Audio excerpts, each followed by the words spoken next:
en invierno. A este tipo de asimetrías apuntaba. O sea, podés, detalle mediante, estudios mediante... Pero es que, pero decir, por eso che, te digo... pará, Pero es que si vos Rosario, Río Cuarto, zona Claro. fría... Bueno, No, pero para mí no. suponiendo que saques Rosario, Río Cuarto, que saques, no sé, un montón. Sí.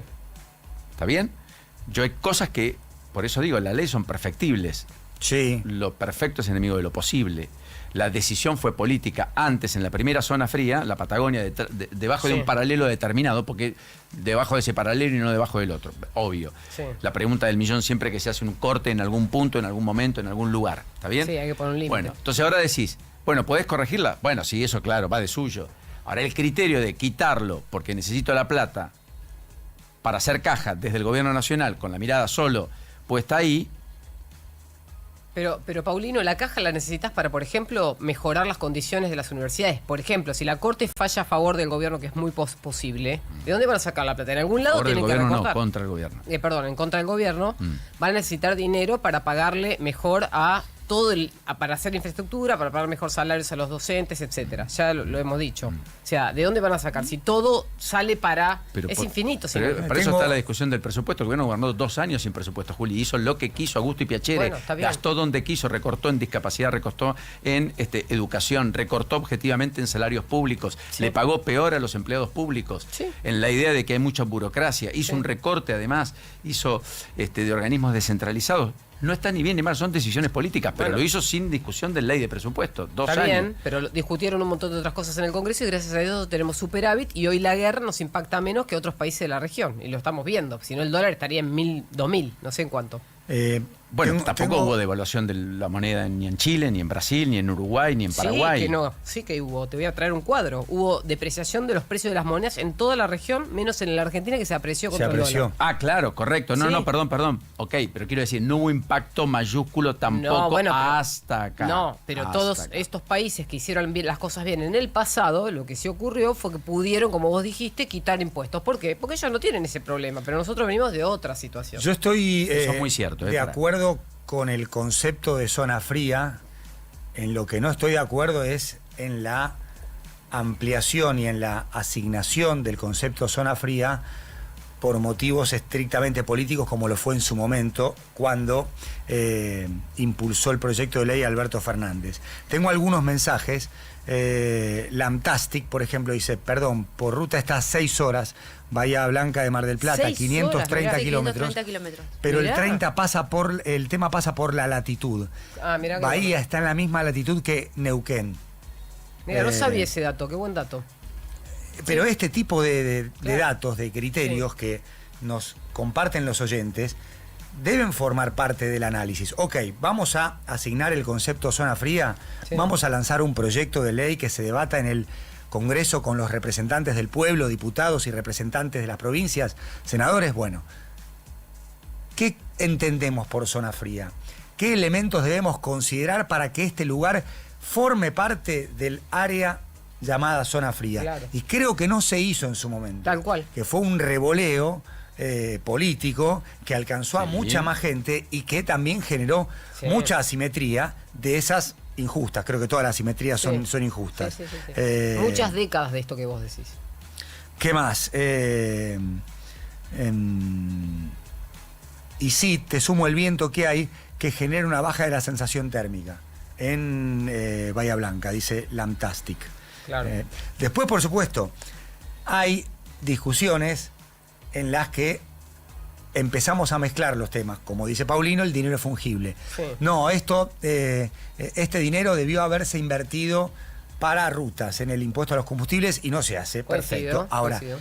eso creo yo Sí. no justifica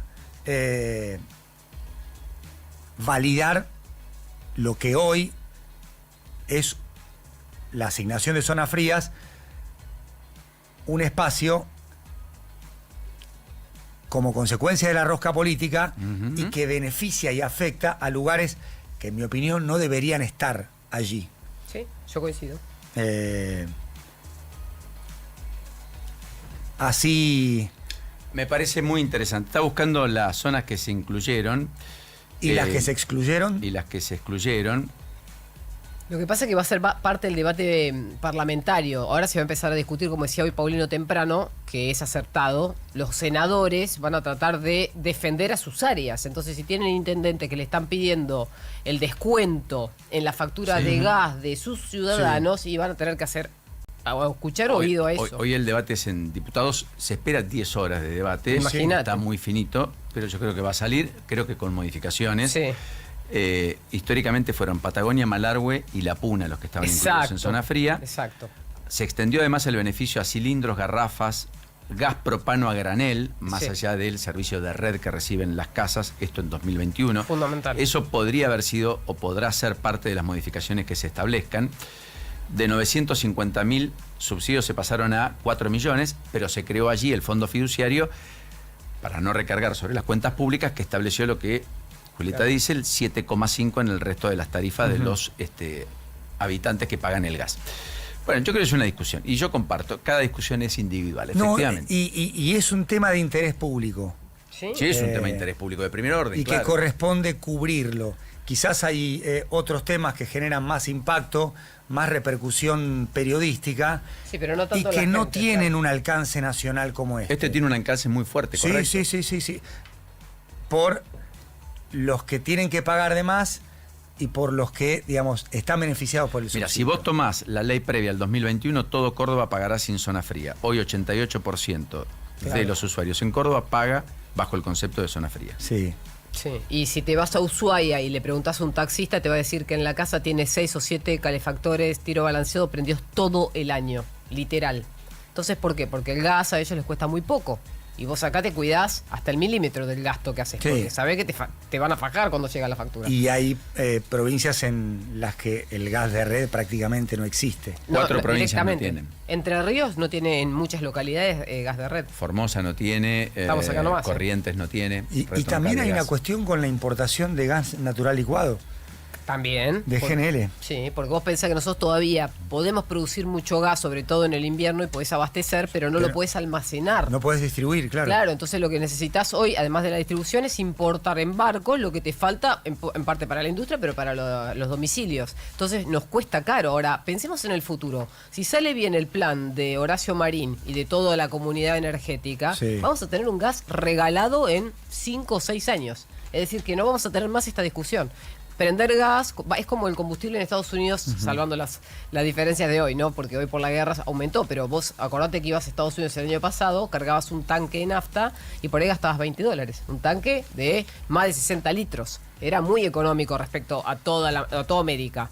Dicho esto, tiene grandes reservas de petróleo y con eso podía subsistir o subsidiar el combustible para sus ciudadanos. Bueno, ahora tienen este problema, no tocan los precios, están pagando más del doble de lo que pagaban hace 2 meses. Y ahí también lo publica Santiago Espalto en Clarín, Sí. un tema con la privatización fallida que genera malestar en el campo y la industria con el gobierno, porque el gobierno dio marcha atrás con la privatización de las importaciones de gas por su alto costo. Primero se lo quiso dar a los privados. Claro. Los privados habían hecho incluso, recibió ofertas de los comercializadores Naturgy, Trafigura, entre otros, de importar.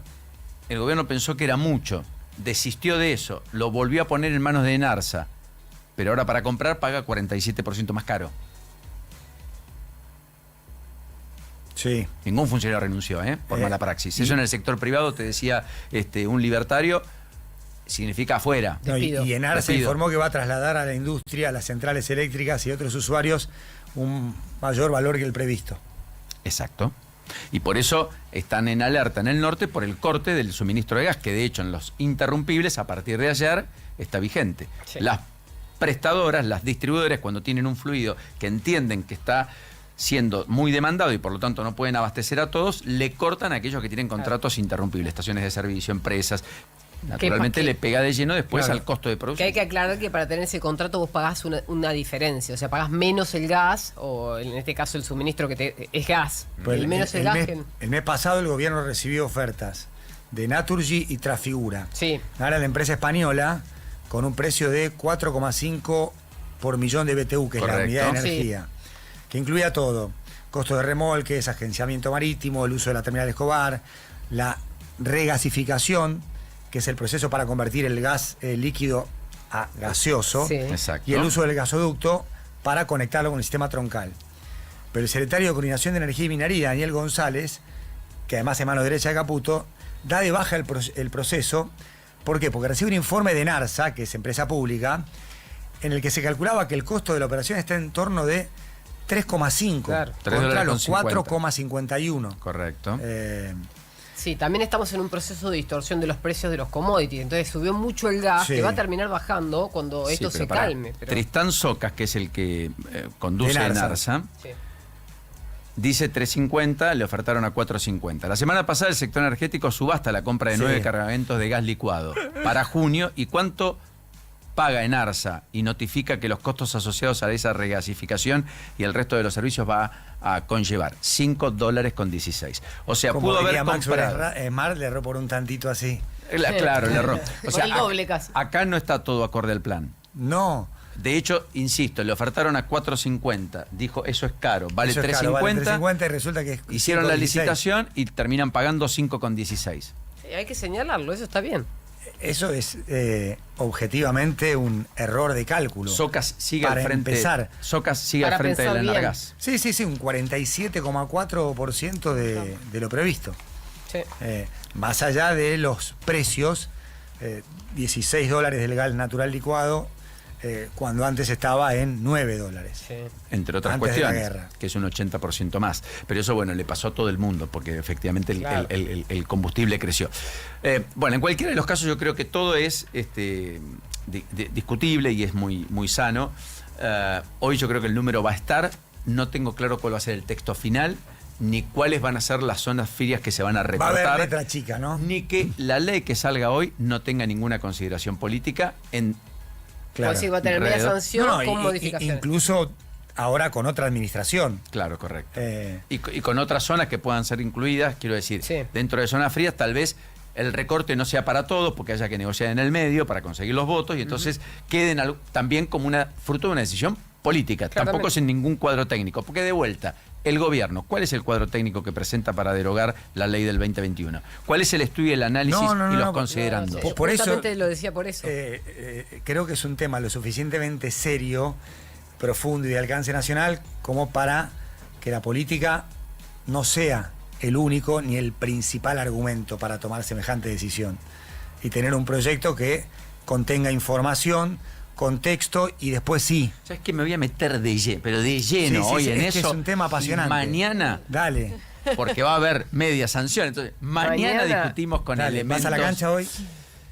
Vos sabés que tengo ganas, pero es tarde, es 9:30, Es tarde, sí, así sí. que no sé, estoy dudando, porque te vi entrar a vos y ya entraste diciendo, che, terminó tarde ayer, pero vos No, tenés un handicap, yo entro un poquito antes. No, pero además la salida de la cancha de Boca Se es hace larga. bastante complicada, trabada. Claro. Y, En eso y estamos a buenas, en Y River, hasta por zona suerte. norte estaba cerrada la Panamericana porque las faltan de noche. Oh. Exactamente. ¿Desde qué Entonces, hora arrancas? Como desde las llegué 11, a, ¿no? Que a la bloquean. 1:20 a mi casa.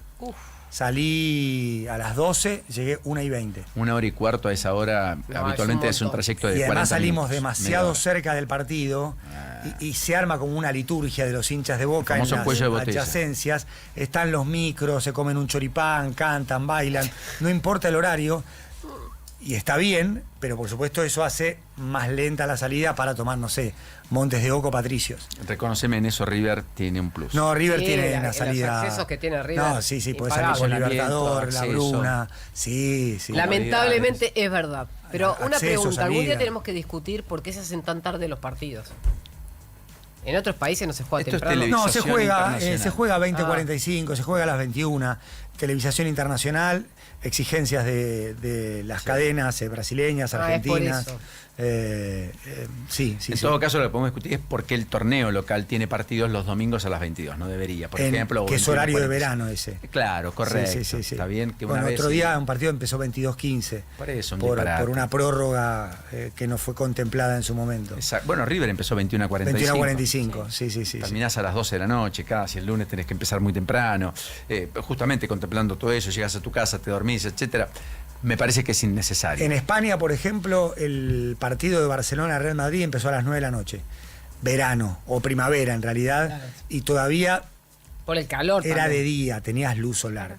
Obviamente debías usar la iluminación del Camp Nou pero algo se veía. Se acaba de destrabar la sesión de diputados. Acaba de haber quórum, acaba de empezar. Bien.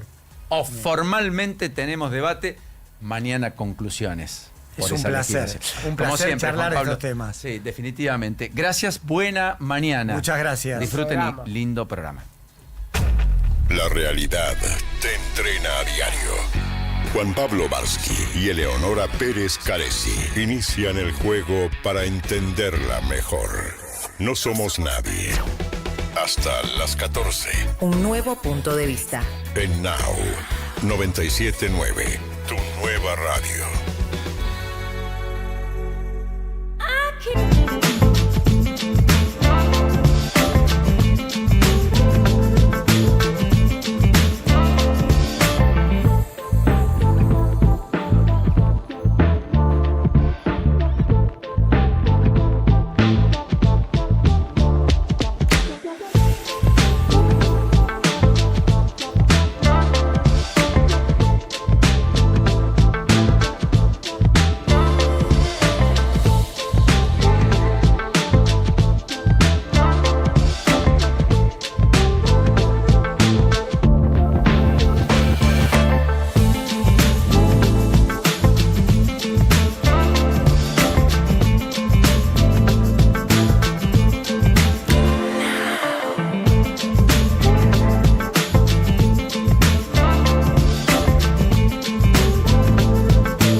día para todos, bienvenidos a No Somos Nadie, 10:39 AM en toda la República Argentina, 12.2 la temperatura a esta hora en la ciudad de Buenos Aires, con un solcito agradable, sobre todo para esas cuadras que uno puede caminar, si viene con el auto y lo deja un poco más lejos, o encuentra un estacionamiento, o se baja de una parada de subte, de colectivo.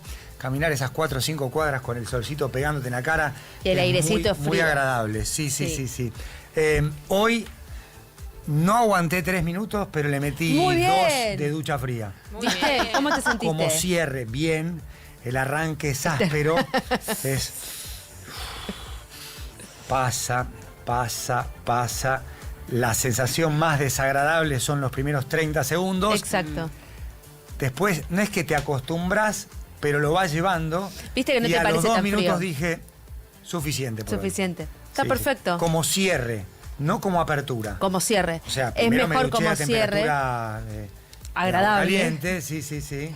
Es mejor como cierre porque si vos después del agua fría te duchás con agua caliente, cortás el efecto del agua fría. Ok. Entonces es siempre como cierre. Excelente.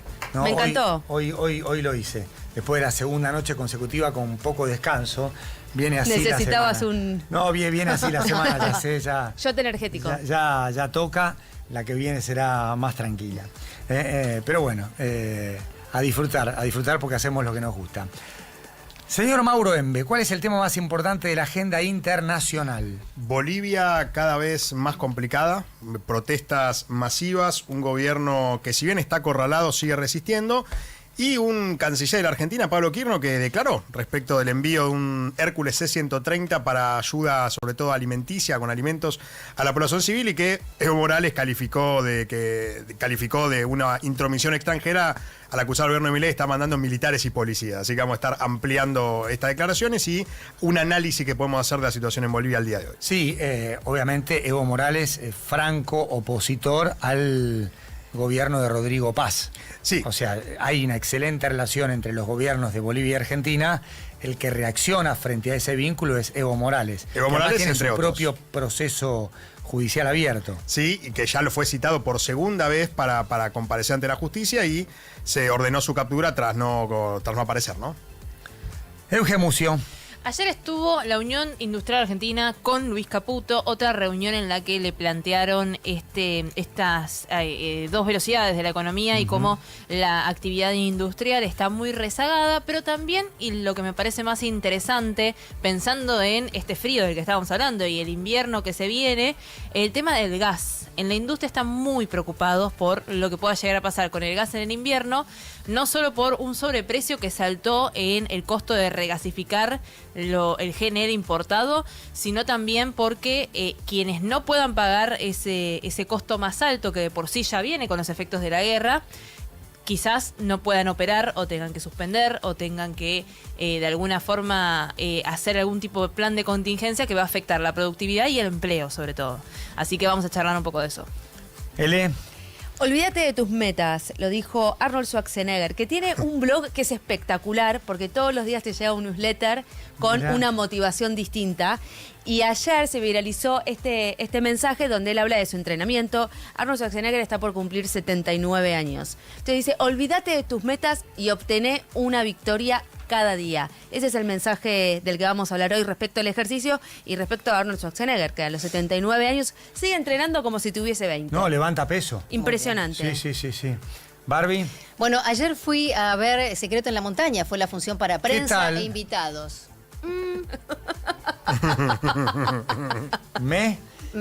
¿Viste el me? Sí. Con la H larga. Mirá. Me. Sí, exacto. Después te cuento, porque la verdad que yo iba con otras aspiraciones. No está mal, está bien la adaptación. Esta es la obra teatral que está justamente adaptada a nosotros de la obra teatral más que de la película.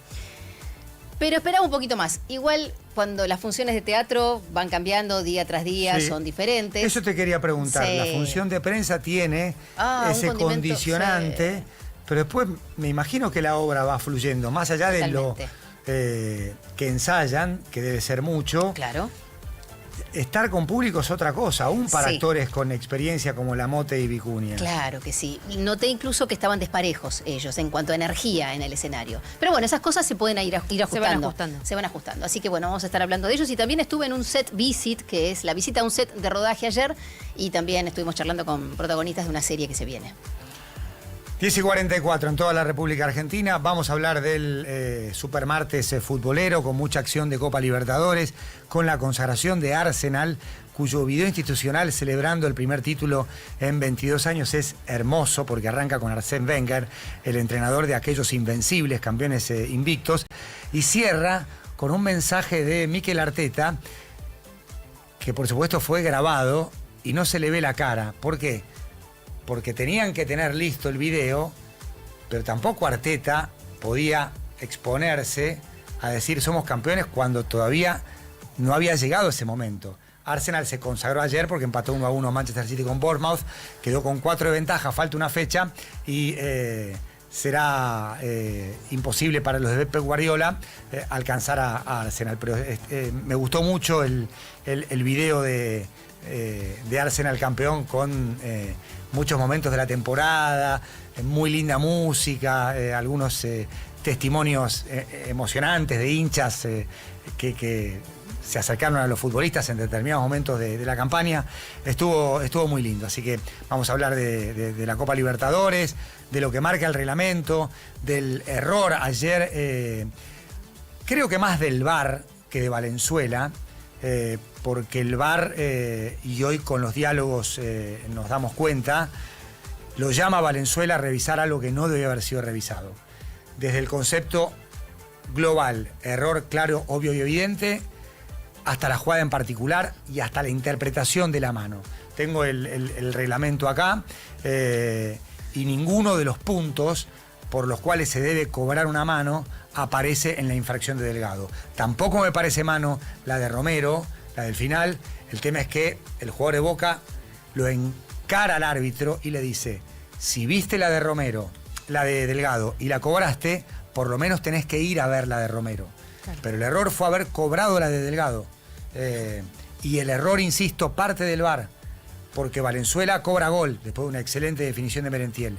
Y pasa mucho tiempo y hay un trámite demasiado largo, engorroso, más de búsqueda de hormiga que de elefante, para determinar que la mano de Delgado sea sancionable. Insisto, no hay ningún criterio de los demandados por la International Board que aparezca en la mano de Delgado para que sea sancionable. Después de un largo tiempo de revisión, de muchas cámaras, de muy poca evidencia y una sola en la que se ve que la pelota pega en el brazo. Bueno, de eso vamos a hablar en un rato con repercusiones de los jugadores y del entrenador de Boca muy enojados.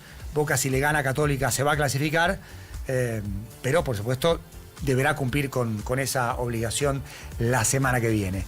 10:47 en toda la República Argentina, 979now.com, nuestro sitio web para vernos desde todo el mundo, canales oficiales de Twitch y de YouTube, @979now.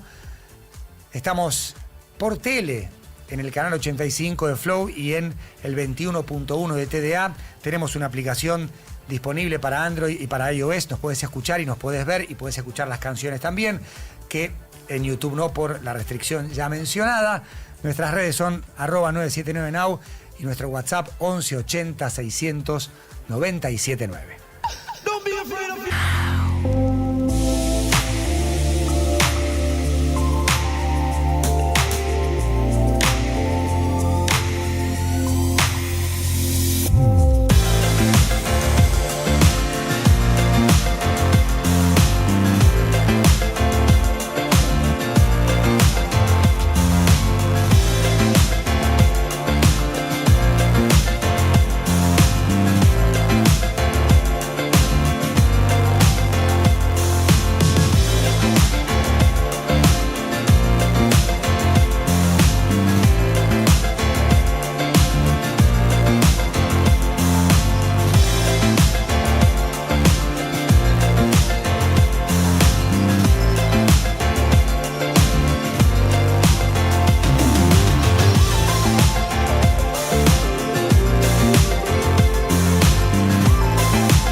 a las 11.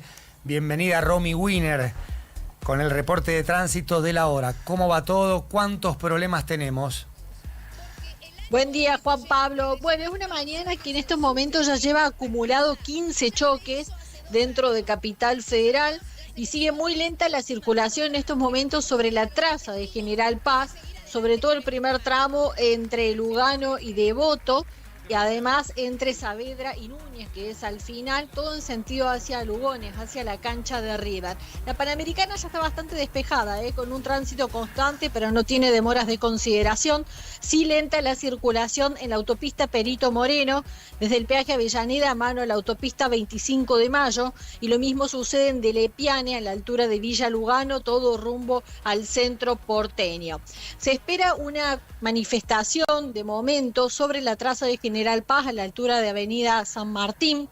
Todavía no están los manifestantes, pero se espera que en un minuto esto ya se esté dando. Y además hay anunciada una marcha federal por la salud, Juan Pablo, donde van a estar concentrando a partir de las 13 horas en la intersección de Avenida 9 de Julio y Moreno, y los manifestantes se van a desplazar por la 9 de Julio hasta Avenida de Mayo para ir a la plaza. Todo esto está previsto a partir de las 13 horas, con lo cual a partir de las 12:30 ya se van a ver las complicaciones sobre la 9 de Julio Sur, todo en sentido hacia el norte. En estos momentos, los trenes San Martín y Sarmiento, que estuvieron con demoras, han normalizado la frecuencia. Lo mismo sucede con el tren Belgrano Sur, ramal González Catán. Las 6 líneas de subterráneos a horario, Juan Pablo. Muchas gracias, nos reencontramos en un rato. Chau, chau. Chau, chau. Ezequiel Marcusi, buenos días. 12.2 la temperatura. ¿Qué miércoles vamos a tener en Capital Federal, Gran Buenos Aires y en algunos puntos de la República Argentina? Bueno, primero para que tengan una referencia de que en todo el país las temperaturas bajas han invadido todo el territorio nacional. En este momento el lugar más cálido es Formosa, con 14.1 grados centígrados. Nada más que eso. Eso es todo lo que hay de temperatura, lo más elevado en este momento. Hoy en Capital vamos a superar esta marca, vamos a llegar a unos 15, 16 grados, pero lo que va a suceder en las próximas horas es que va a ir aumentando la nubosidad. Eso es la diferencia con respecto a los días anteriores. Va a aumentar la nubosidad, va a frenar eso, el ascenso de las temperaturas, acompañado de viento del sector sur y aire más fresco que va a ir llegando. Así que a partir de hoy las máximas van a ser más bajitas. Hoy disfrutaban el sol, te escuchaba que disfrutaste el sol a la mañana, bueno, a la tarde va a estar un poquito más esquivo el sol, ¿eh? Okay. Así que disfrútenlo ahora porque en un ratito ya se cubre un poco más el cielo. Y donde aparece alguna chance de precipitación, por ahora muy baja por ahora, pero bueno, hay que tenerla en cuenta, es para el día viernes, tarde o noche del viernes, podemos llegar a tener alguna precipitación aislada en la ciudad de Buenos Aires y alrededores, pero es lo único por ahora que hay de la vista y no hay ninguna situación de alerta. Muchas gracias, querido Ezequiel Marcusi. No es un tema de interés general o alcance nacional, pero sí es un retrato de lo que está pasando en el gobierno y es esta interna que se expresa a partir de Twitter, pero que va más allá de los arrobas y de quienes postean, entre un sector que responde a Santiago Caputo, representado por las Fuerzas del Cielo, y otro más vinculado con Karina Milei y sobre todo con Martín Menem, que también tenía representación tuitera, aunque menos visible y menos conocida, hasta que se descubrió la cuenta @periodista Rufus, que era muy crítica de todo el ecosistema Caputo. Ayer con Juli Tarresi y Malena de los Ríos en Neura, Javier Milei defendió a Martín Menem, también dijo que Santiago Caputo era como su hermano, o sea, no tomó partido, defendió a ambas partes. No sé si hay un intento del propio presidente de acercarlas en privado, pero el discurso público es de defensa a ambas partes y de involucrarlos en lo que es el esquema de gobierno y la ejecución de las políticas de Estado. Esto decía en Neura Javier Milei con relación a Martín Menem. A ver, eso fue algo que le han plantado a Martín Menem, o sea, eso está prefabricado. Es decir, de hecho, tanto Martín lo explicó dentro de gabinete y digamos, si quiere les paso, digamos, el video que armó Oría, por ejemplo, que explica, digamos, lo que le hicieron a Martín Menem. Eso que generó esa controversia el fin de semana es algo que está prefabricado para generar un problema. El tema es que después Daniel Parisini, más conocido como Gordo Dan, en Carajo, otro canal de streaming, dice que no es algo prefabricado. Y bueno, yo estoy convencido de que no es algo fabricado, estoy convencido de que la cuenta pertenecía a Martín Menem. De hecho, lo tengo totalmente asegurado, digamos, no tengo dudas. Creo que le mintieron al presidente. Creo que, además, vuelven a cambiar la versión, ¿no? Porque me parece que es eso, fundamentalmente, que hay un nuevo cambio de versión con respecto a lo que ya había dicho el propio Martín Menem, que se trataba, digamos, de una equivocación de un CM suyo, con lo cual ahora están diciendo que es una operación implantada, digamos, lo cual creo que no tiene conexión con esa previa versión que el propio Martín Menem había dado a conocer. ¿Es un tema de interés público como el tratamiento en diputados de la ley de zona fría y la posible interpelación a Adorni? La respuesta es no, pero es un retrato de cómo está perfilado el gobierno en este momento, con sondeos más críticos que favorables respecto de la actual situación en términos de gestión del presidente. No es año electoral, pueden tirarse con de todo y llegar a acuerdos y en unidad en 2027, pero 2027 es ciencia ficción, no sabemos cómo le va a ir a la Argentina en el Mundial. Imagínense si podemos saber cómo va a quedar configurado el mapa electoral en 2027. Pero lo que tenemos es ya no solo una interna a cielo abierto vía tweets, sino declaraciones del presidente desmentidas por las propias fuerzas del cielo. En el medio, lo importante pasa por las relaciones personales y cómo, aún en este contexto de interna, pueden llegar a mínimos entendimientos Karina Milei, Santiago Caputo, Martín Menem y el rol del presidente, que lejos de tomar partido, ni siquiera critica a ninguno de los dos bandos. Al contrario, los elogia, los estimula en el discurso público, pero la verdad es lo que ocurra en términos de políticas de Estado y sobre todo protagonistas a la hora de tomar decisiones. Si elige el presidente ejecutores de uno u otro bando que están claramente enfrentados. 10:59 en toda la República Argentina. El mundo de hoy. Internacionales en No Somos Nadie. Mauro Embe. Bueno, al menos 127 detenidos en Bolivia, probablemente varios muertos también. Algunos medios hablan de 4 muertos, otros 6 muertos. Algunos no hablan todavía de si hay muertos o no. Yo creo que probablemente sí lo hay. Dijimos unas manifestaciones en Bolivia que vienen ya hace bastante tiempo. Esta es una crisis de gobierno que lleva muchos meses y que se intensificó en las últimas semanas. De hecho, algo que se puede mencionar para que se entienda la crisis en la que se sumió el gobierno Rodrigo Paz, apenas asumió en noviembre del 2025, está hace muy poquito tiempo.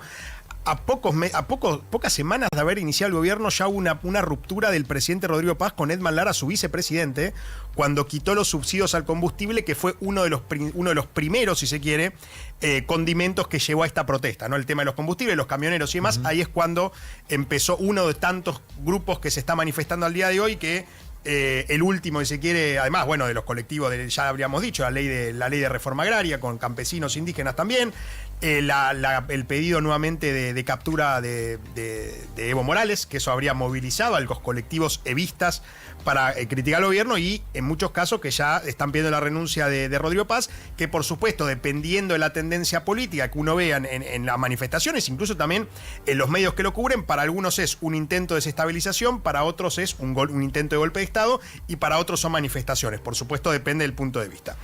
¿Qué pasó con la Argentina y por qué Pablo Kirchner entró en cierta polémica? ¿Por qué Evo Morales, que por supuesto el gobierno de Rodrigo Paz lo que está haciendo es polarizar y quiere subir a Evo Morales al ring, claro, para aglutinar a toda su oposición en torno a él?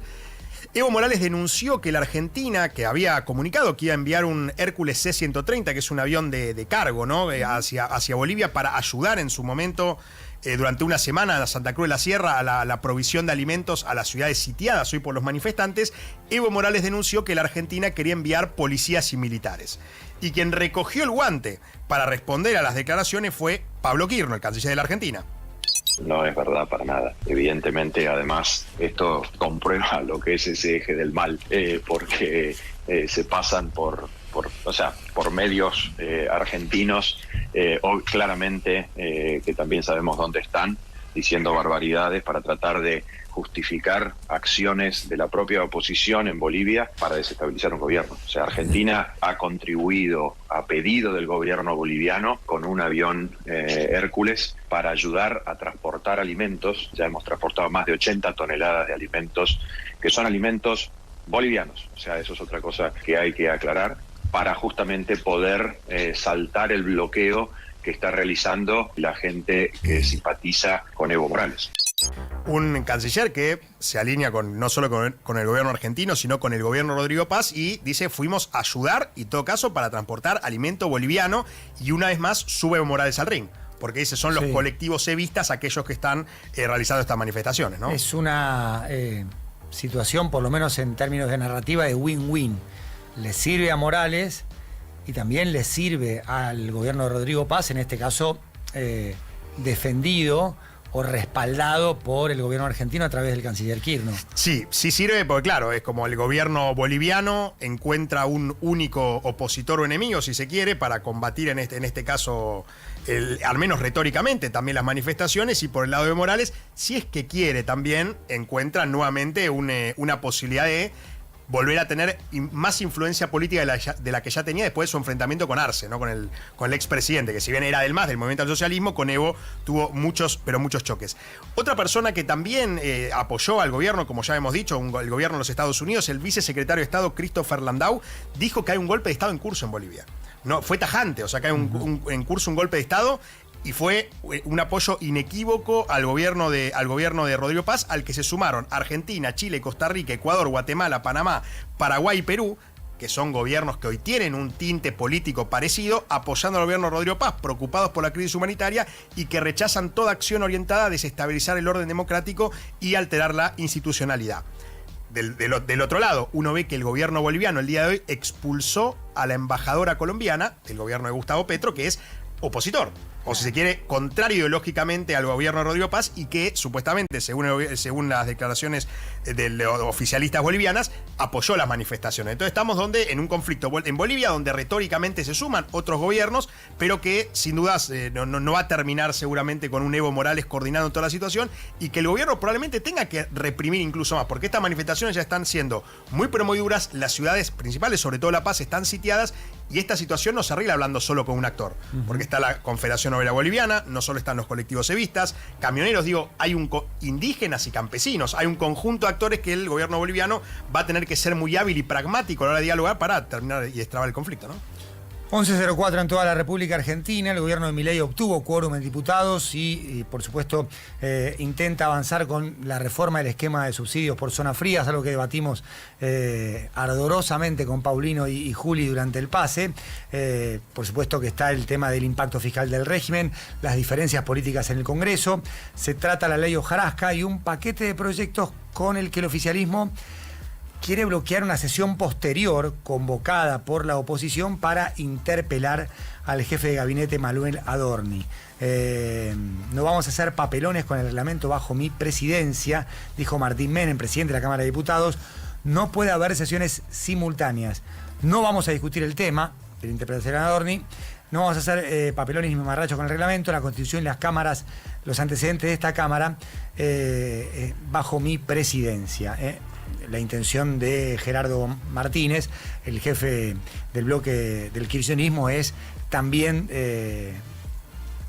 tener una sesión para lograr la interpelación a Manuel Adorni. Esto está pasando ahora, hacemos un minuto a minuto, porque la sesión quórum mediante, 130, logrado por el gobierno, está en marcha.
9:10 en toda la República Argentina. Está con nosotros Silvia Lospenato, legisladora porteña, orgullosa de ser parte del equipo PRO, según su biografía en Twitter. Un placer tenerte de invitada, Silvia. ¿Qué tal? Muy buen día para todos. Un gusto. ¿Qué es hoy ser del PRO?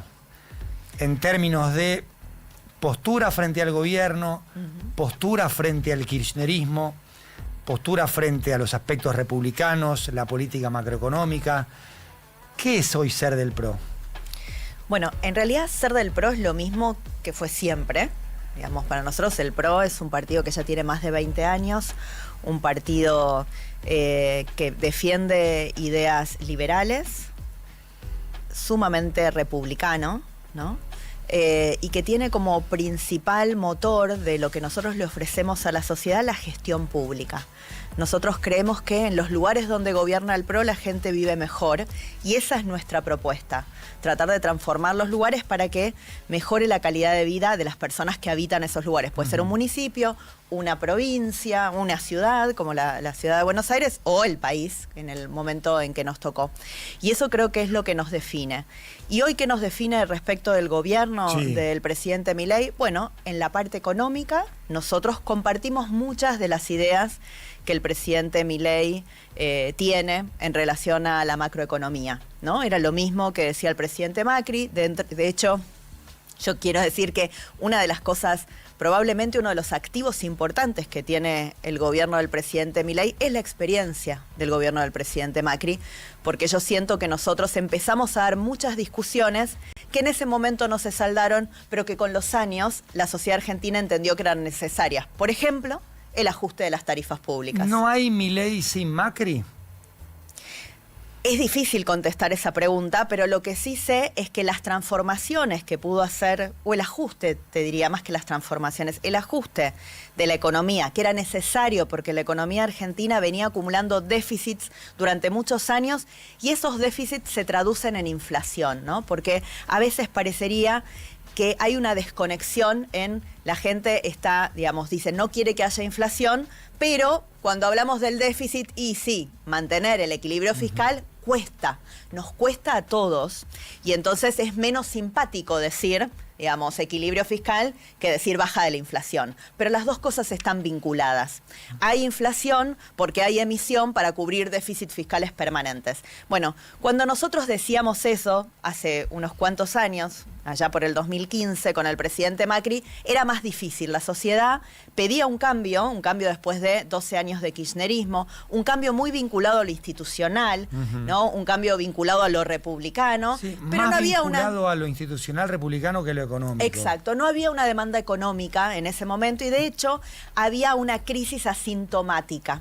Es decir, teníamos una crisis, claro, digamos, porque estábamos importando combustible. Importar combustible es uno de los mayores productores de déficit fiscal, ¿no? Estábamos importando combustible porque se había dejado de producir en la Argentina y eso aumentaba la cuenta pública. Teníamos totalmente subsidiado, por ese mismo problema del combustible, teníamos totalmente subsidiados algunos servicios públicos y el transporte, ¿no? Y eso que hacía que hubiera cero inversión de las empresas y entonces sufríamos los cortes de luz, de los que ahora ya nos hemos olvidado, porque, por suerte, durante el gobierno del Mauricio Macri eso se empezó a revertir y finalmente, digamos, hoy estamos en una situación mejor, digamos, no perfecta, pero bueno, todo eso que se iba acumulando era todavía bastante asintomático. Entonces, cuando nosotros vinimos con el presidente Macri y dijimos que había que hacer estas cosas, la sociedad, en muchos casos, no aceptaba Incluso esto. dentro de la propia coalición, recuerdo las frases de Elisa Carrió.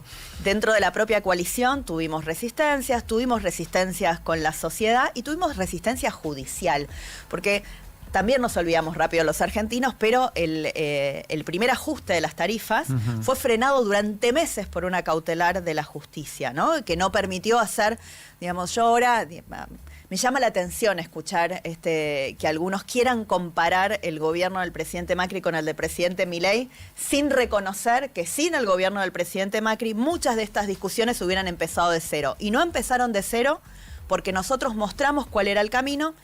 Probablemente adelantado al tiempo de la sociedad. La sociedad se volvió a enamorar del canto de sirenas del populismo kirchnerista. Volvimos para atrás. Muchas de las cosas en que habíamos avanzado retrocedieron, pero también fueron la plataforma para que ahora la gente acepte mejor, digamos, estos cambios que son dolorosos. Y la pandemia / cuarentena influye también en quizás la aceleración de la sociedad hacia ese cambio. Influyó muchísimo. Porque pasaron varias cosas asociadas a la pandemia que transformaron a las sociedades por completo, a todas las sociedades del mundo. Ningún país salió igual de la pandemia. El nuestro particularmente con un cierre tan largo, ¿no? Porque una cosa era el cierre justificado del principio cuando no se conocía los riesgos, si había que cuidar a la población, y luego esa extensión injustificada que inclusive un exministro de Economía del presidente Fernández dijo que era porque les rendía políticamente, ¿no? Entonces hasta hubo un reconocimiento de ellos de por qué se extendió tanto. Todos salimos distintos de la pandemia y eso también provocó, sin dudas, parte de la posibilidad de que emergiera un político más outsider, ¿no? Digamos, ¿no? Porque hubo como un cansancio acumulado de la sociedad también con la política y bueno, se encontró una figura que canalizó esa parte. Pero la parte económica, yo creo que este cambio realmente, el orden macroeconómico que logró, o está logrando, porque esto siempre se puede volver atrás y hay que ser muy cuidadosos de dar por sentado algo, pero este orden macroeconómico más acelerado que logró el presidente Milei no se explica, eso sí que no se explica sin las semillas del cambio que sembró el gobierno del presidente Macri. Y vamos a la otra parte, al Milei personaje, outsider, de alto impacto televisivo, muy rentable en términos de rating, que decide hacer una carrera política, que compite en 2021 y es electo diputado y que gana la segunda vuelta con un decisivo apoyo a través de Macri, de Patricia Bullrich, hoy funcionaria, senadora, pero durante los primeros 2 años funcionaria como ministro de Seguridad, con el Milei más persona y personaje que economista, con las decisiones que toma, con su estilo de comunicación, con su alto perfil tuitero, con apodos, agresiones. ¿Cómo se llevan y cómo te llevas vos? Yo no me llevo muy bien con esa parte. Esa es la parte donde yo dije, el PRO es un partido de la gestión, liberal y republicano. Y nosotros donde tenemos las diferencias con el gobierno es en la parte de gestión. Digamos que hay cosas que tenemos miradas diferentes de cómo se podrían gestionar. Pero sobre todo, nuestras principales diferencias tienen que ver con algo que es muy constitutivo para nosotros, que es nuestro republicanismo, ¿no? Nosotros lo que podemos decir es lo que mostramos que hicimos, más que lo que decimos. Porque nos tocó gobernar la Argentina y nos tocó también soportar muchísimas críticas del periodismo. Hicimos lo que corresponde a ser un gobierno republicano. Escucharlas, aguantársela. Yo siempre digo, nadie te obliga a ser político. Este es un trabajo que uno elige. Y este trabajo que uno elige sabe que te comes una catarata de críticas, a veces merecidas, muchas inmerecidas, que estás bajo la luz pública, el escrutinio público. Digamos, yo voy a hacer las compras en mi casa, voy al supermercado y es una cosa muy común que la gente que me viene a saludar o la que no me viene a saludar, mira lo que llevo en el changuito del supermercado. Es como una curiosidad, no sé. Digamos, es un poco invasivo, pero digo, y lo cuento como una micro anécdota, ¿no? O de estar comiendo y que la gente se acerque y por ahí vos estás con tus hijos, una situación súper familiar, pero está bien, es así, porque vos elegís este trabajo y este trabajo te pone en ese lugar. Y con la crítica del periodismo, el presidente Macri siempre fue ultra, recontra respetuosos, como somos todos nosotros también. Eso es parte de nuestra esencia republicana y con esa parte no nos llevamos bien. Nosotros creemos que al periodismo hay que dejarlo hacer su trabajo, hay que aguantarse las críticas. No creo que no se les pueda responder, ¿no? Sí, entiendo que se les puede responder, coincido, pero siempre desde el marco del respeto, digamos, sin insultar, digamos, no es nuestro estilo para nada. Y el estilo para mí es muy fundante, ¿no? Porque no hay una cosa de la forma y el fondo. Yo creo que la forma también hace el fondo en cómo nos relacionamos, porque nosotros permeamos en la sociedad. Si la sociedad ve líderes muy exacerbados, muy exasperados, que habilitan una forma de comunicación muy violenta, replica eso. Y eso no está bueno para nosotros, no es la sociedad en la que a mí me gusta vivir. Estamos conversando con Silvia Los Penato, legisladora porteña por PRO. ¿Y la sociedad acepta la moderación, entre comillas, la tibieza de esto sí, pero esto no? ¿No te empuja a comprar todo el paquete porque si no vuelve el kirchnerismo? Políticos como representantes o termómetros de la sociedad. ¿Vos registrás eso de que quizás hay como una tendencia de, sí, todo bien con el republicanismo, pero acá está en juego algo mucho más importante, como por ejemplo bajar la inflación? Sí, lo registro. No sé si es tanto de la sociedad como el juego que la política quiere hacer. Para la política es muy redituable el blanco y negro, el todo o nada, los extremos. Son fáciles, vos te posicionás en un extremo, no tenés que justificar nada, porque estoy acá, porque digo esto, porque creo esto, y yo pienso así, y si no te gusta, estás en contra mío. Te da derecho a insultar o agredir al otro. Bueno, que te insulten y te agredan a vos también, obviamente. Sí, es una forma de concepción de la política que los politólogos han teorizado del amigo-enemigo, ¿no? Todo lo que no se parece a mí y a mi forma de pensar es directamente el enemigo, no es un adversario. Yo no creo en la política del amigo-enemigo, no creo que sirva para construir en el largo plazo. Creo sí en que somos adversarios, que tenemos diferencias, que hay que marcar esas diferencias, pero sí es una posición incómoda y te lo tomo, porque cuando nosotros damos una opinión, digamos, ¿no? Que a un sector del gobierno no les gusta, nos matan. Si la opinión que damos no le gusta el kirchnerismo, otro sector nos matan. Es muy difícil en la Argentina tener una posición racional y bancártela y sostenerla. A veces dan ganas de decir, mira, ¿sabes qué? De este tema o no opino, o opinar lo que dice un sector, porque de última, si me van a pegar, tengo uno que me contiene. Claro, ¿no? Claro. Ahora, ¿eso pasa en el 1.0 o es la discusión a través de redes, que hoy es una referencia ineludible, quizá no la única, pero la más ruidosa seguro? Lo que pasa es que el debate público digamos, encontró una nueva arena que son las redes sociales, y hay que acostumbrarse a estas reglas.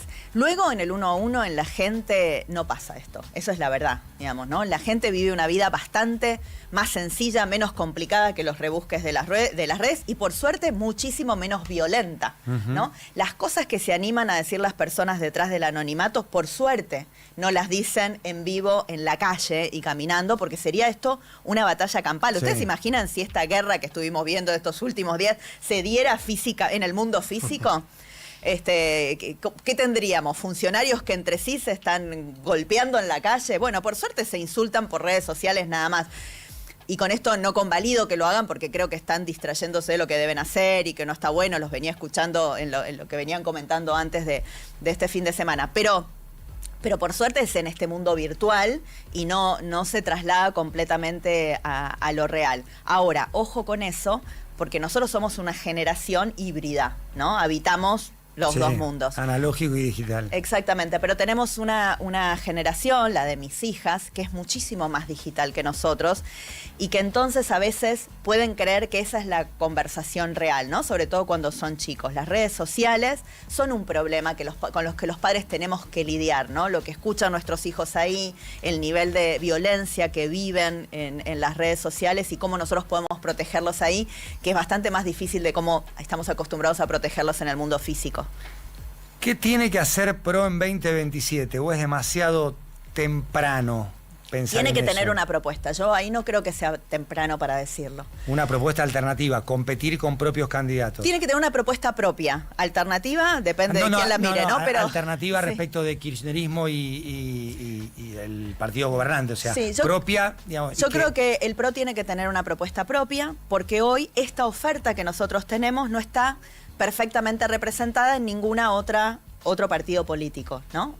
Por lo menos ahora en términos de partidos. Veremos si más adelante existen alianzas o algo más amplio en todo el espectro donde uno pueda ver que hay una representación más variada. Pero en términos de partido político, yo creo que hoy el PRO es el único partido político que representa el liberalismo, el orden macroeconómico y el republicanismo, que para nosotros es fundamental. ¿Y por qué creo que es importante que eso esté representado en el 2027? Porque coincido con el presidente Macri que el presidente Milei hizo una parte importante del trabajo que había que hacer en la Argentina, que era destruir muchas cosas que estaban mal, pero lo que viene para adelante es construir de nuevo. Si vos te quedás en la destrucción de estos cimientos podridos de la casa, te quedás a la intemperie. Y a la intemperie la gente puede correr para otro lado e ir a buscar una casa de techo de paja que se va a volar con el próximo viento. Nosotros queremos construir realmente una casa que contenga a los argentinos, sólida, y eso implica, primero, que la macroeconomía mantenga estas reglas por décadas. Tenemos que ser fiscalmente responsables en la Argentina de ahora en adelante. No podemos volver a generar déficits fiscales que nos generen inflación. Tenemos que luchar contra la inflación todos los meses, por muchos años, porque probablemente este problema, bueno, el presidente es optimista, había dicho que en agosto se terminaba, pero yo en ese sentido prefiero pecar de menos optimista y decir, tenemos que luchar contra este flagelo porque la inflación es mala. Nos habían convencido que era buena, es mala durante todos los años que sea necesario para que vivamos como cualquier país de la región y del mundo que tienen tasas de inflación bajísimas. 5% anual, 4% anual, ¿no? Sí, eso es estabilidad. De un dígito anual. ¿Sabés qué te permite eso? Eso te permite planificar a largo plazo. Esta Argentina, que tenemos, entre otras cosas, una gran crisis de vivienda, necesitamos construir soluciones para que los chicos, los jóvenes puedan acceder a la vivienda, cosa que hoy se les dificulta mucho. Bueno, para eso necesitamos crédito a largo plazo. ¿Cuál es la condición de tener crédito a largo plazo? Macroeconomía estable, no tener inflación, ¿no? No gastar más que lo que entra. Entonces, eso tiene que estar. Pero necesitamos construir el resto. La gente tiene que empezar a sentir el beneficio de hacer este sacrificio. Porque si no, la gente se cansa. Y yo creo que un poco es lo que nos pasó en el proceso del presidente Macri. Yo estoy segura que si el presidente Macri hubiera podido estar otros 4 años, hubiéramos ido, porque elegimos un proceso, porque la sociedad nos demandaba eso, más lento, hubiéramos terminado y alcanzado el déficit cero y toda nuestra aspiración de estabilidad macroeconómica pronto. Creo que nos faltó muy poco tiempo, pero bueno, nos faltó ese tiempo. La sociedad se desencantó, volvió para atrás. Tenemos que esto no puede volver a pasar. Este sacrificio de estos 4 años no lo podemos volver a perder. ¿Cuánto influyó ese gradualismo, sobre todo hasta la elección de mitad de mandato en 2017, en lo que vino después? O sea, Luis Caputo, en una frase de las más importantes de la semana, en mi opinión, dijo, creo que la tenemos, no se puede comparar la política económica de Milei, es el audio 11 del listado, con los años de Macri, siendo ministro de Finanzas cuando Nicolás Dujovne era ministro de Hacienda. Escuchémoslo. Mucha gente comete el error de relacionar este gobierno con el de Macri simplemente porque no era peronista. Sí. Te voy a decir algo bien concreto y que quede bien claro. Este gobierno, en términos de política económica, no solo es diferente a Macri, sino que es lo opuesto. Nunca vi un caso más opuesto a Macri y probablemente no debe haber 2 casos más opuestos que el de Macri y ¿Cuál sería lo más? ¿Influyó todo lo que se hizo o no hizo entre 2015 y 2017 en la derrota del 2019?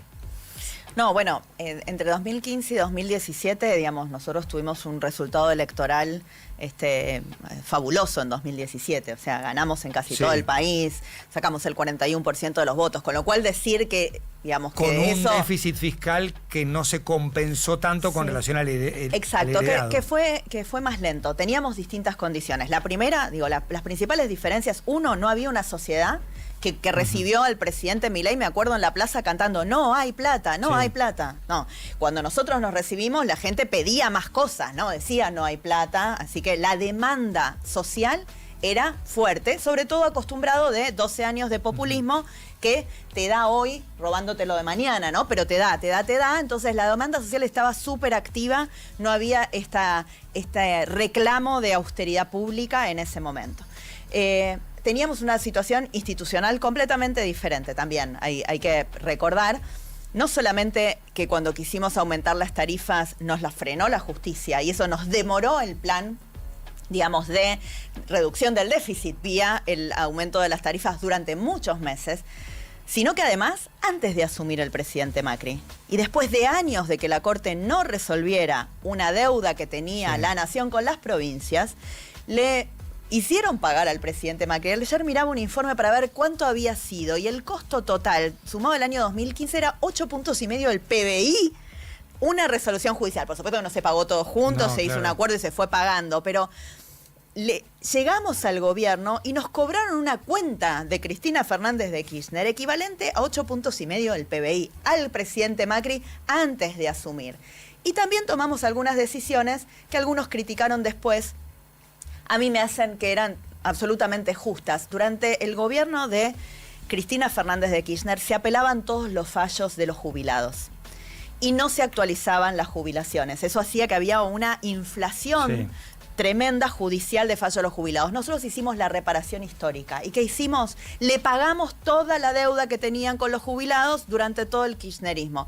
Alguno puede decir, bueno, eso claramente aumenta el déficit. En simultáneo con el blanqueo, que muchos decían no hacía falta la reparación histórica porque el blanqueo salía igual en el Congreso.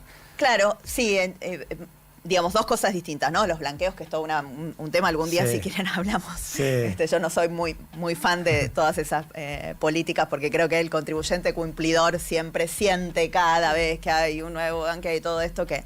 Bueno, pero a lo que voy que te estaba diciendo es, nosotros también, digamos, pagamos la deuda, toda la deuda de todo lo que venía retrasado, la venta de dólar futuro del último parte del gobierno de Cristina, el fallo de la Corte, que la Corte del 2006 había empezado esa causa, del 2006 no decidió y en el 2015, después de electo el presidente y entre que el presidente Macri y entre que asumíamos, nos sacó ese fallo que nos obligó a pagar a las provincias, la justicia que nos frenó. Digo, había un escenario institucional muy distinto, diferente. Así que yo, digamos, tengo una mirada hoy, digo, siempre hablar con el diario del lunes, y bueno, es fácil hablar con el diario del lunes. Yo creo que en el momento se tomaron las decisiones que creíamos que eran las correctas, con la velocidad que nos permitía la sociedad en ese momento. De hecho, una de las cosas por las que dicen que la gente se cansó era por el aumento de tarifas, por, digamos, el ajuste, que la gente estaba cansada de ajuste, ¿no? Sí. Eso nos decían a nosotros. Y ahora hay una sociedad distinta que, pese a haber tenido 2 años de muchísimo ajuste, en mitad de término acompañó a un presidente que ajustó. Algo que la teoría política decía que no podía pasar y sucedió. La sociedad cambió, así que...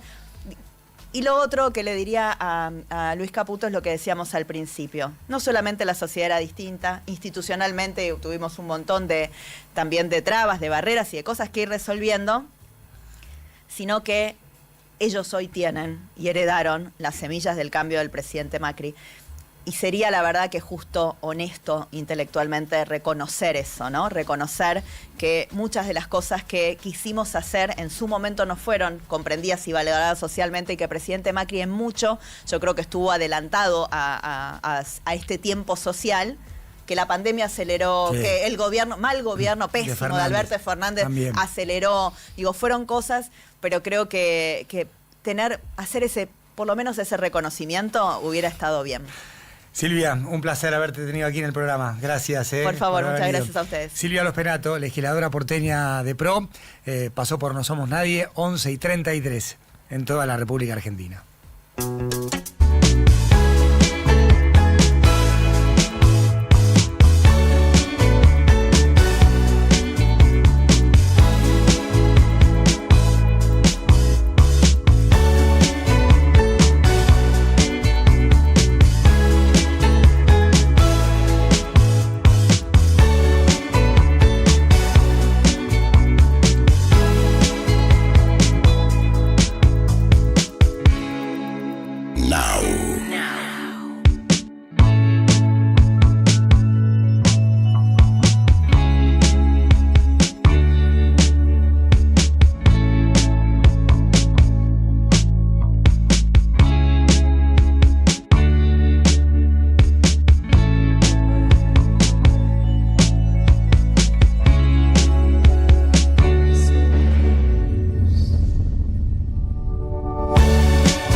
14 grados la temperatura a esta hora en la ciudad de Buenos Aires. La Cardeus, colchones y somiers, está a la vanguardia del mejor descanso. Con la Cardeus renovemos el sueño con una calidad que supera la realidad. Invita a soñar y a disfrutar de cada noche. Disfrutar de un ahorro mundial de hasta 50%. Aprovechar el golazo de las 18 cuotas sin interés y el envío es gratis. Únicos con certificación ISO 9001. La Cardeus, tradición de calidad. Now. Hacer que un equipo de trabajo se mueva de forma eficiente y sustentable nunca fue tan fácil. Cabify para Empresas ofrece un plan a la medida de cada negocio, rutas compartidas para empleados, configuraciones personalizadas y gestión de viajes desde la computadora o el celular. Todo pensado para optimizar tiempos y reducir costos. Además nos movemos de forma responsable, porque cada viaje compensa su huella de carbono. Por todo eso y mucho más, ya más de 7.000 empresas confían en nosotros. Subite a la movilidad inteligente. Subite a Cabify. Para más información ingresa en cabifyparaempresas.com. Ahora, un nuevo mundial se empieza a sentir. Y Now va a estar junto a Juan Pablo Varsky. En vivo, desde Estados Unidos, Canadá y México, cubriendo el evento deportivo más importante del año. Toda la actualidad del Mundial de Fútbol 2026 está en Now 97.9. Tu nueva radio. Nos acompaña Campari. Inconfundible pasión. Inconfundible Campari. ¿Buscás delicias gourmet en Buenos Aires? En Baquiano Almacén encontrás quesos finos, charcutería premium, vinos selectos y cervezas importadas. Todo para disfrutar de una picada de primera. Encontralos en sus 5 sucursales en los barrios de Almagro, Caballito y Villa Crespo. Ingresá a Instagram @Baquiano Almacén o visita su tienda online y prueba lo mejor. Baquiano, tu picada empieza acá. Entender es más importante que saber. Al fin y al cabo, no somos nadie. Juan Pablo Varsky en la mañana de Now 97.9.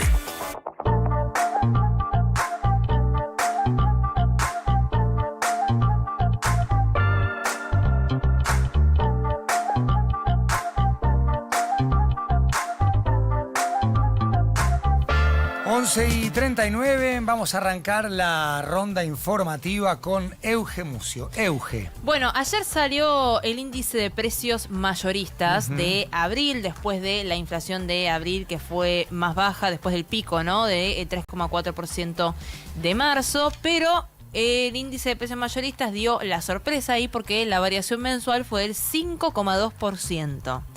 Fuertemente influenciada por productos nacionales, productos primarios nacionales. ¿En medio el mayorista? 5,2. 5,2. Es muchísimo. Alto, Fauci. Sí, muy fuerte. Pero está muy, muy impulsado por los precios de la guerra.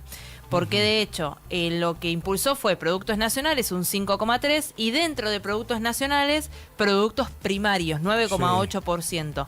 Y dentro de los productos primarios, la variación es casi explicada por productos vinculados al petróleo. El petróleo creciendo al 22%. Y después hacia adentro del petróleo tenés petróleo crudo y gas, refinados de petróleo, de caucho, plásticos y sustancias, productos químicos que aportaron 4,4 puntos porcentuales de esos 5,2 puntos porcentuales del nivel general. ¿Puede ser predictor de algo?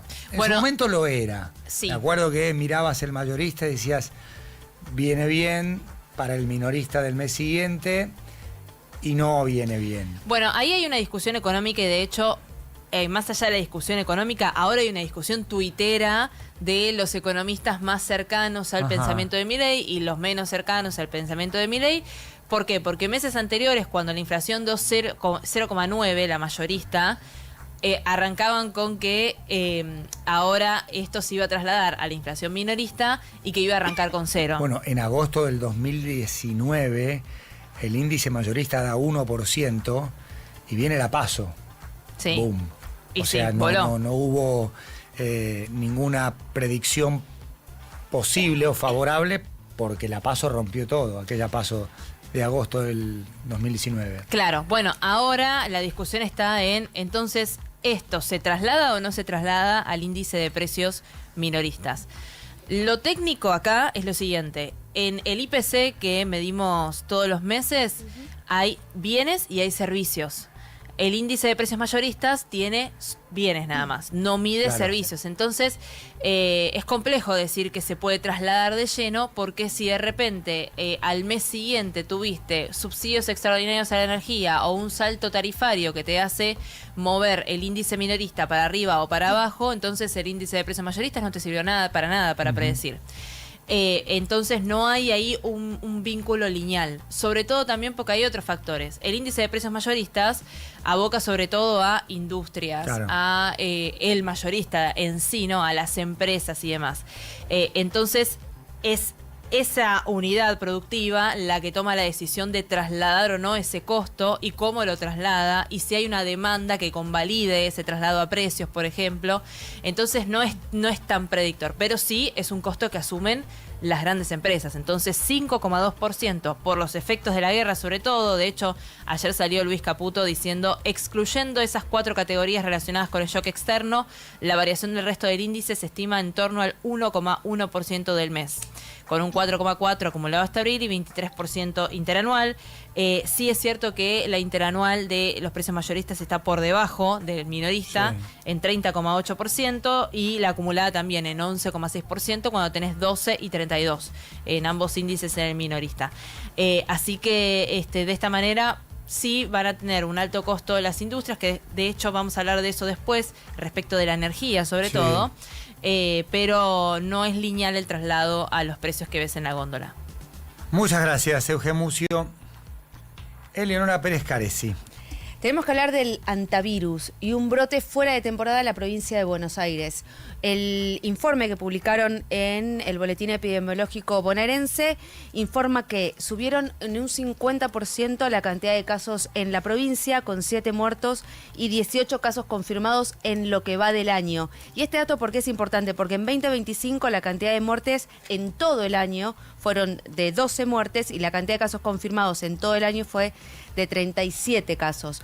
Por eso es que toda la comunidad científica de la provincia de Buenos Aires está alarmada y está encendiendo como una lucecita roja, porque primero estamos fuera de temporada, los casos habitualmente se dan en primavera-verano, estamos en otoño-invierno, y el número es muy alto para que se haya dado este brote completamente desbalanceado, porque estamos fuera de temporada y porque es muy alto para los pocos meses que van del año en comparación a los números que conocíamos del 2025. En paralelo a esto, en el especialistas del Malbrán están en Ushuaia, montaron todo un laboratorio en el pleno bosque para intentar identificar si la cepa que provocó este contagio en el crucero que hablábamos la semana pasada surgió en territorio argentino o no. Barbie Arroyo. Bueno, ayer estuve por el barrio de La Boca, pero en este caso en un estudio donde se estaba realizando, Arena Estudio se llama, está allí al costado del Riachuelo, donde se está realizando los 8 episodios de la primera, por ahora única temporada de Sanamente. Es una ficción que irá por Flow y por TNT recién 2027, próximo año. Y el set visit es interesante, es la visita justamente al set de rodaje, en donde te presentan a regañadientes un poquito los personajes. Está todo bajo embargo, ¿viste? Te hacen firmar de todo para no poder contar demasiado y adelantar. Daniel Barone, que ya ha hecho Vulnerables y Locas de Atar con Suar, que es quien produce, están contando esta historia en donde son algunos amigos con problemas de salud mental, pero no quieren quedar como estigmatizados de es el esquizofrénico, es la chica con trastornos alimenticios, sino más bien que es como la sociedad mira a veces de reojo a las personas que padecen este tipo de enfermedades y que, bueno, la sociedad por lo general tampoco, y la salud pública tampoco trata demasiado. Más adelante irán desgranando un poquito más de información, pero por ahora sabemos que 2027 entonces se viene una nueva ficción. Mauro Embe. Elecciones en Colombia. En 11 días, el domingo 31 de mayo, habrá elecciones en Colombia. Uno de los pocos países que queda con un gobierno que es más bien identificado con la izquierda, al igual que Brasil, el resto, y Uruguay, el resto está más corrido, si se quiere, a la derecha del espectro político partidario. En las encuestas, el candidato que más estaría sacando votos en este momento es Iván Cepeda, un senador del Pacto Histórico, es un senador de Petro, si se quiere el delfín de Petro para las elecciones con 35%. Paloma Valencia, que es uribista, es del Centro Democrático, del expresidente Álvaro Uribe, de la derecha, si se quiere, colombiana, estaría sacando un 25,7%. Y el candidato outsider, el Milei, si se quiere, entre comillas, ¿no? de Colombia, también porque tiene un estilo muy, pero muy parecido, Abelardo del Espriella, con 20% de los votos. ¿Por qué es interesante esto? Porque cuando hay una cuestión importante, voto en blanco del 5,7%, es muy alto, sobre todo para una sociedad tan polarizada como la colombiana, más con todos los problemas que ha tenido en los últimos años el gobierno de Petro. En un eventual balotaje, Valencia, la candidata uribista, le ganaría a Cepeda. Uno entiende porque los votos de Abelardo del Espriella se irían hacia Paloma Valencia, que es decir, hoy al lado de Espriella igual es centro-derecha, Paloma Valencia, ¿no? Y en un eventual balotaje entre Iván Cepeda y del Espriella, gana Iván Cepeda. Porque la gente que vota a Paloma Valencia, quizás el estilo del Espriella no le gusta tanto. Veremos cómo se van a dar las elecciones con un Gustavo Petro y un Uribe que en realidad están compitiendo entre sí. Porque si bien no son candidatos, al fin y al cabo son ellos los que están manejando la campaña política y compitiendo por bien polarizado, ¿no? Petro Uribe. Sumamente polarizado. Además, por los conflictos, los enfrentamientos que han tenido en sentido retórico y demás, y la historia colombiana que hay detrás de ellos también, ¿no? 11:48. Ayer arrancó la final de la conferencia este de la NBA. Espectacular triunfo de los New York Knicks. Perdían por 22, faltando 7 minutos para el final. Lo dieron vuelta. Un parcial de 44-11. Llegaron al tiempo suplementario de la mano de Jalen Brunson. Así que tuvimos un gran juego en el oeste entre San Antonio y Oklahoma. Victoria de los Spurs como visitantes. Y también un gran arranque de la temporada o de la final de la conferencia este en el Madison Square Garden, en ese lugar hermoso para ver básquetbol. Y un triunfo de los Knicks dando vuelta desde el 97 que no pasaba esto, que un equipo diera una vuelta tan grande, perdiendo por 22 y terminando arriba por 11 con un parcial de 44-11. Hoy, segundo juego también en Oklahoma entre los Thunder y los Spurs, así que vamos a tener alternados oeste-este, un partido por día. Los fans de la NBA agradecidos.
determinar con claridad las infracciones por mano, el límite superior del brazo coincide con el punto inferior de la axila, tal y como ilustra el gráfico. El gráfico, por supuesto, se ve en el reglamento 2526 de la International Board. No todos los contactos del balón con la mano o el brazo constituyen infracción. Punto número 1. Cometerá infracción el jugador que toque el balón de manera voluntaria con la mano o el brazo, por ejemplo, haciendo un movimiento en dirección al balón con estas partes del cuerpo. La mano de vóley, la mano evidente, la mano ampulosa. Toque el balón con la mano o el brazo cuando la mano o el brazo se posicionen de manera antinatural, interpretativo total, y consigan que el cuerpo ocupe más espacio. Es un efecto que el cuerpo ocupe más espacio, pero la causa puede ser un movimiento natural del brazo, y esto es pura interpretación. Yo creo que esto debería erradicarse, porque son muchos más los episodios de VAR por este híbrido reglamentario. Y creo que es el drama más grande del combo VAR-reglamento, las manos. Después hay cuestiones mucho más objetivas, fuera de juego, la pelota entró, salió, y hasta las patadas son de más fácil interpretación. Por ejemplo, la de Gerson ayer a Paredes, punto de contacto, todo eso te lo tomo, que las manos. El fútbol tiene que hacer un replanteo con el tema de las manos. Para mí tenemos que volver al concepto de la mano evidente, voluntaria, o si querés cobrar 75 penales, que todas las manos sean penal. Pero esto de toque el balón con la mano o el brazo cuando la mano o el brazo se posicionen de forma antinatural y consiga que el cuerpo ocupe más espacio, es absolutamente interpretativo. Más allá de este concepto, se considerará que un jugador ha conseguido que su cuerpo ocupe más espacio de manera antinatural cuando la posición de su mano o brazo no sea consecuencia del movimiento de su cuerpo en esa acción concreta o no se pueda justificar por dicho movimiento. ¿Pero quién lo justifica? Una persona, interpretación mediante. Al colocar su mano o brazo en dicha posición, el jugador se arriesga a que el balón golpee esa parte de su cuerpo y esto suponga una infracción. Y el otro concepto, marque gol en portería adversaria directamente con la mano o el brazo. Esto es, no se puede hacer un gol con la mano. Ahí sí, aunque pase de manera accidental, es un concepto claro. Vos no podés hacer en un deporte llamado fútbol, se juega con el pie, un gol con la mano, salvo que seas Diego Maradona en los cuartos de final del Mundial de México 86. Inmediatamente después de que el balón le toque en la mano o en el brazo, incluso de manera accidental. O sea, si te toca en la mano y vos la metés con la rodilla, es mano igual, el famoso concepto de inmediatez, que antes también le correspondía al jugador anterior y que fue eliminado. Una confusión en la que entré ayer en análisis durante la transmisión y que por suerte me pude corregir un par de minutos después. Esto es lo que plantea el reglamento. Ayer hubo 3 episodios de posible mano. En el gol de Cruzeiro, donde no es una mano sancionable, de Caicchi, centro de Caicchi y gol de Fagner. En el penal que reclamó Boca por mano de Romero, tampoco me parece sancionable. Vamos a escuchar al capitán de Cruzeiro, a Lucas Perro Romero, que creció mucho cuando fue expulsado correctamente Gerson por la patada a Paredes. Sí, me pega la mano el último lance, la última jugada del partido, pero fue totalmente casual. Yo tenía la mano, el brazo pegado al cuerpo y fue una jugada de rebote. En todo momento tenía tranquilidad, lo hablé con el juez del primer minuto, el primer momento que aconteció, le dije que fue casual. No es que dije que no me pegó la mano, le dije fue casual, así que tranquilo que lo chequeen, que estaba tranquilo. En estas 2 jugadas, en una lo mandan a Valenzuela a ver la posible mano de Caicchi y en la última jugada del partido casi, no lo convocan. Yo creo que era una mano para que no fuera convocado el árbitro. Tampoco la primera, la del gol de Cruzeiro. Ahora vamos a la más influyente, donde yo creo que hay un grave error y una diferencia de criterio respecto de las anteriores, y es el gol de Merentiel. Había 2 pelotas en la cancha, fue una situación bastante confusa. Viene la pelota cruzada, carga Delgado contra Joao Marcelo, hasta para mí no hay nada, pero cuando veo la primera repetición digo, posible carga de Delgado, porque termina con el jugador en el piso, posible fuera de juego, porque Delgado se queda en el piso, pero no interfiere en la visión del arquero. Merentiel control, abre el pie, borde interno, golazo. Pasa el tiempo y ya empiezan a enfocarse en la mano. En el audio difundido por Conmebol, las autoridades del VAR están deliberando 2 minutos y buscando distintos planos. Esto se ve y se escucha. Algo que no planteé de entrada, el VAR habla de error obvio, claro y manifiesto. Cuando vos estás tanto tiempo revisando la jugada, no encontrás el error claro, obvio y manifiesto. O sea, ya no vas al concepto de hormiga, de elefante, perdón, vas al concepto de hormiga. Y después de ver 6 tomas, determinan que le pega la pelota en la mano a Delgado. No solo eso, porque eso es un hecho que le pegue en la mano, sino que interpretan que es sancionable y no aparece ninguno de estos requisitos que mencionaba al principio desde el reglamento.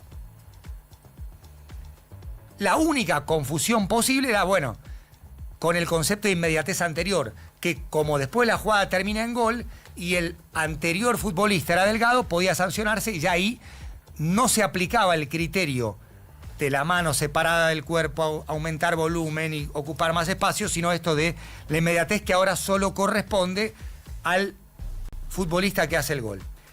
De hecho, Paredes en su argumentación, en el audio 19, dice, bueno, la regla dice que si terminan en gol es mano. No, ya no es así. Me pasó en esa confusión post partido. O sea que el mismo criterio para analizar las manos de Caicki y de Romero era el que correspondía para analizar la mano de Delgado. Y fue distinto. Y se expone claramente en los diálogos de Conmebol que les costó un montón encontrar una imagen en la que efectivamente Delgado la toca con la mano. Pero más allá de eso, interpretan que era sancionable. Paredes.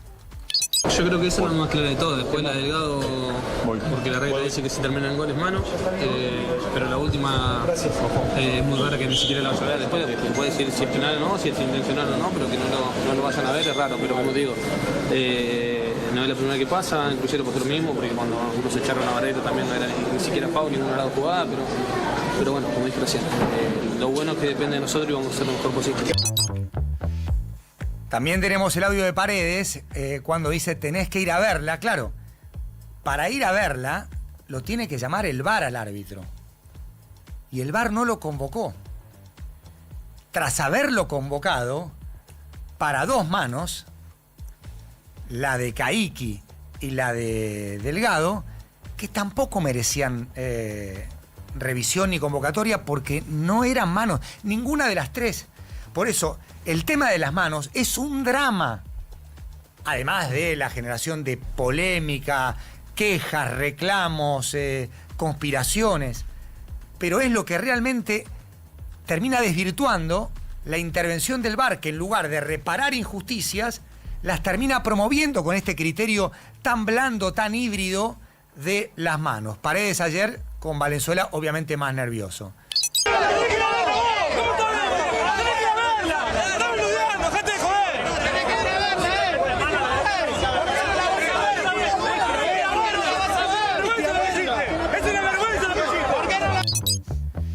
Claudio Úbeda, claro, los jugadores y el entrenador de Boca hablan de la última por los criterios anteriores en el gol de Cruzeiro y en el invalidado a Merentiel.